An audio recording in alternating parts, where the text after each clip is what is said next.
beautiful September day for our Christmas open house here in Nordlie. We have a lot of things to show you. As you see from the showroom, we've totally revamped a lot of our Christmas projects. Our ribbon selection this year is probably one of the strongest ever. We're going to feature some ribbon right at the outset of the show. Oh, for purposes of videotaping, Tom Topinski's here again, so the videos will be up on our website afterwards. So if you see something you like and you're back at the shop next week or at home and you want to refresh your memory, so to speak, just take a look at our website. It'll probably take about a week to 10 days for the videos to get posted because Tom edits them down so they're in 15-minute blocks, but it's something nice and handy.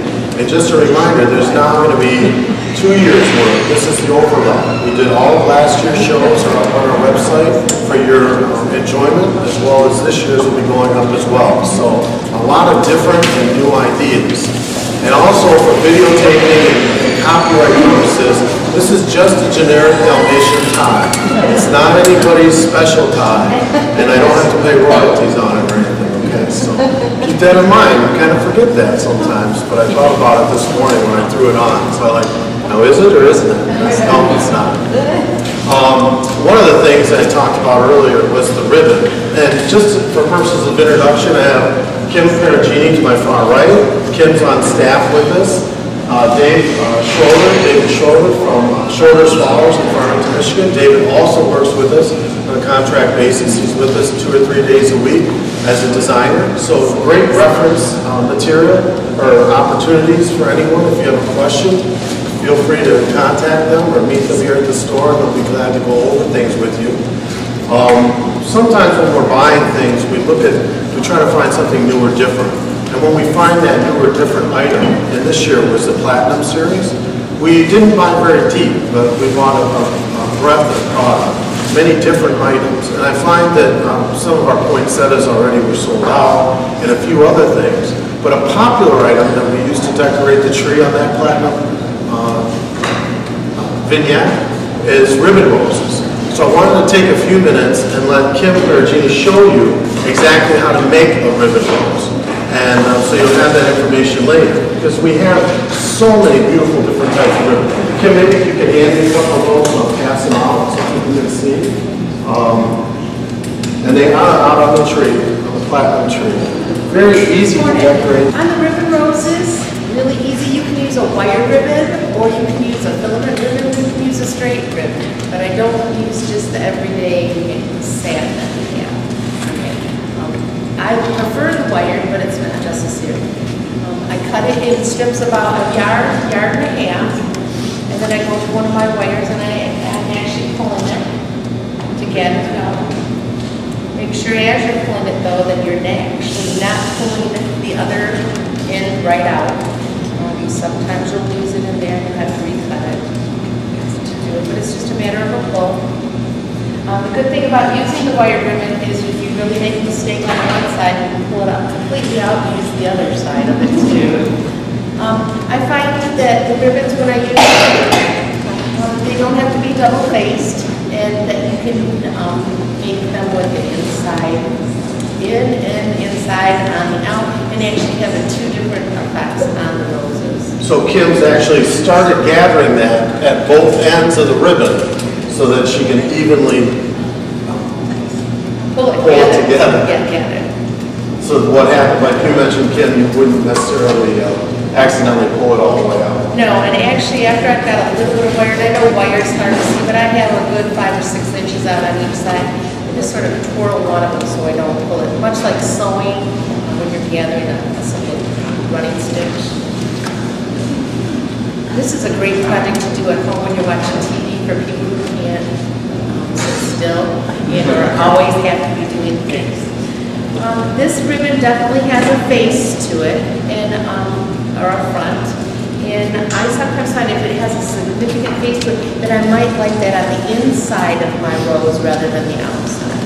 So I've got a good gather here. Just so you know, this ribbon is $5.30 for 20 yards. So if you used a full 2 yards of ribbon for this rose, you're talking 53 cents. And then of course your time, which is valuable. But but it really is very cost effective. And I think it's very interesting. After Kim did it on the tree, the roses, we had a lot of questions about it, and that's why I wanted to start today's demonstration with just how she made it. I start to twist on the inside, and actually what I'm doing is I'm just making circles right around the back of it, just pulling it all around in circles. Again, the base of my ribbon is actually on the inside of my bow right now, or my rose. When you come to the tail end of it, you should have 2 wires. Flip it over. And again, you're just winding through the back. Can you see on the back there where it's spiral? Just keep going and going and going in circles. I like to base mine though with wire at the tail end. Pull both of your real wires, or your wires from the ribbon, taut, twist it, and then you could put it on a pip or another wire and twist it up, and there you go.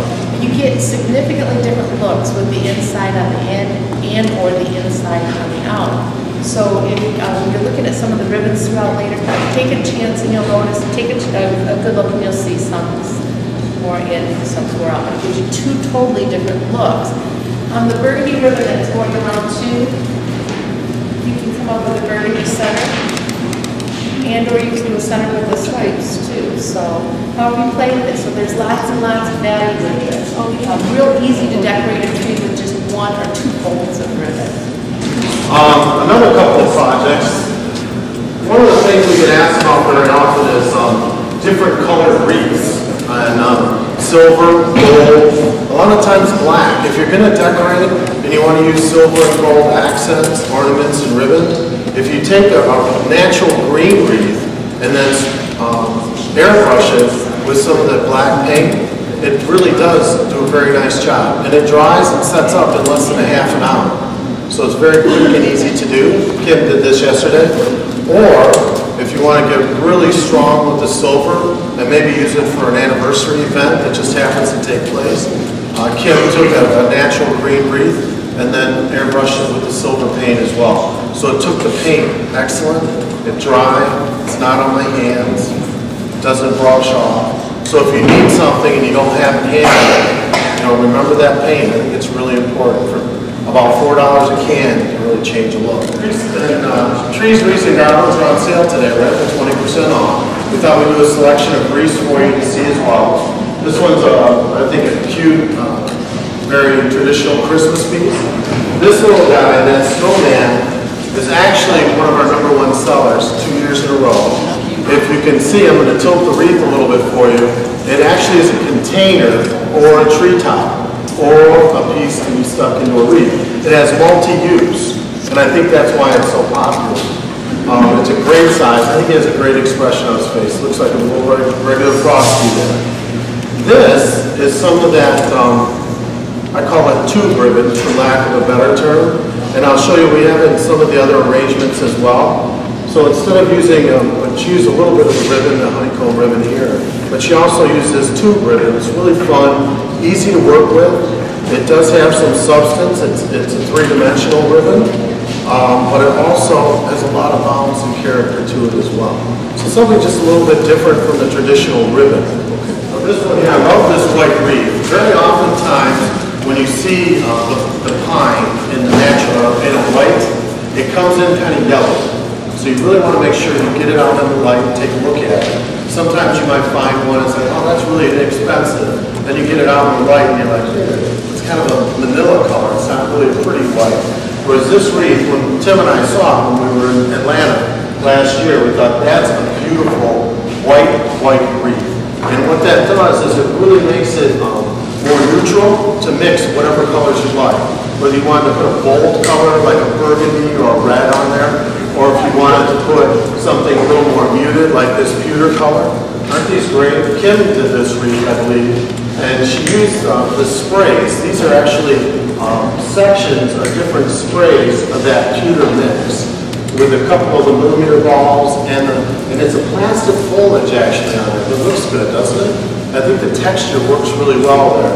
By being plastic, I think it helps reflect the light a little bit more as well.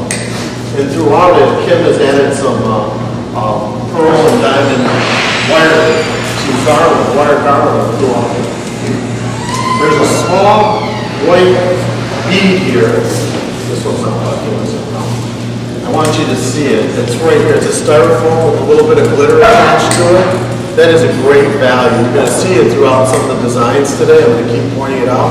It's less than $2 a stem, and there's 3 breaks. There's 3 groupings of berries on every stem. So it's an excellent value. Many of the things, when I see something of value, I point it out. Not just because I want to sell it, because I really do, but also because you need value to really express your arrangements a little bit better. So anyway, that's that right there. Do you like that? It's been a bright color. I really enjoy seeing that explosion of Christmas, right? Sometimes the gold is nice, or the pewter, or even the white leaves like up above there on the top of the wall. But when you just see an explosion of that red-green Christmas, it really is vibrant. And that's where that new I call it the new green, it's been around about 5 years now, that chartreuse really helps your arrangements open up a little bit more and give you a little bit more blitz and blitz. These sprays, we have these in several colors. Kim has used the red one here.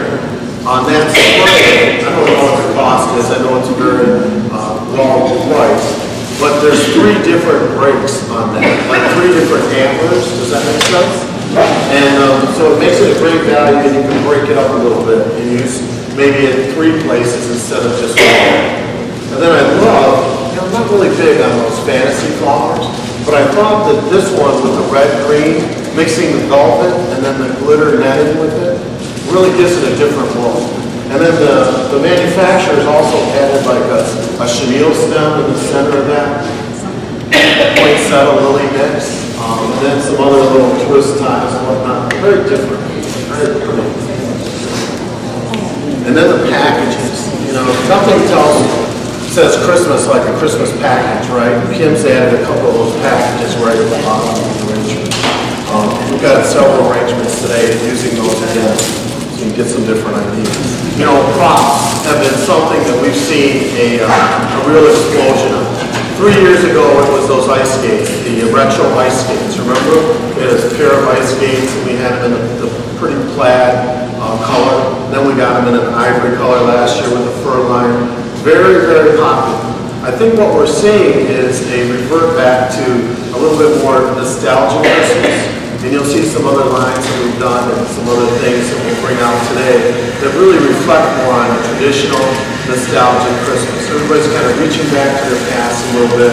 I think it's a little more comforting and a little troubling times. So we're seeing that becoming very, very popular. And when I saw the skis and the ski poles, I thought those were really fun. And Kim's taken that vintage, really traditional wreath, but almost like a vintage type Christmas, not necessarily a new Christmas. Right?